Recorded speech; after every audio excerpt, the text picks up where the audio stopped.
ভালো যুক্তি দিলে, ভালো সিদ্ধান্ত দিলে, ভালো কথা বললে তাকে তাড়িয়ে দেবে, তার সঙ্গ করবে না।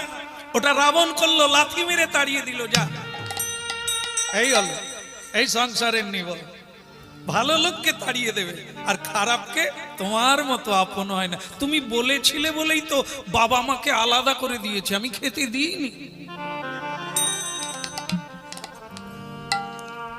হ্যাঁ, ভক্তমন্ডলী মায়েরা, আমরা তাদের আদর করি, তোমার যুক্তিতেই আমি বেঁচে গেছি। খরচা এখন কম হয়, মা বাবাকেও খেতে দিতে হয় না, ঠাকুরপোকেও দিই না, ঠাকুরজি কেউ দিই না, আত্মীয় কেউ ডাকি না, শুধু স্বামী স্ত্রী খাই আর শুয়ে পড়ি। যা আসে সব থেকে যায়। কে কোন যুক্তিতে হলো? মাকে ত্যাগ করলো, বাবাকে ত্যাগ করলো, ধর্মকে ত্যাগ করে দিয়ে অধর্মকে গলায় জড়িয়ে ধরলো। এই তো শকুনি গরু।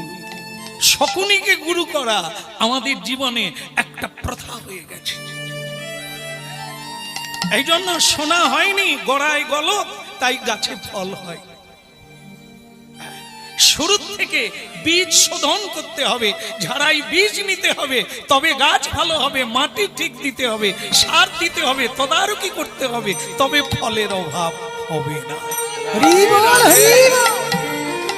মানব জীবন তো একটি বৃক্ষ, এর ফল স্বরূপ আগামী দিনের সন্তান।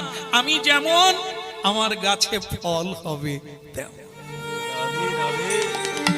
আমি নিজের মা বাবাকে খেতে দিই না অর্থ সঞ্চয় করার জন্য, আমার ছেলে আমাকে দেবে। শিক্ষাটা তো আমি দিলাম, রাস্তাটা তো আমি দেখালাম। ভয়ঙ্কর কলিযুগ, হরি নাম শুনুন আর সিদ্ধান্ত চেঞ্জ করুন। এই জন্য বলল কলি ঘর তিমির গ্রাসাল জগজনে। কলি সকলকে গ্রাস করেছে, আমরা বুঝতে পারি না।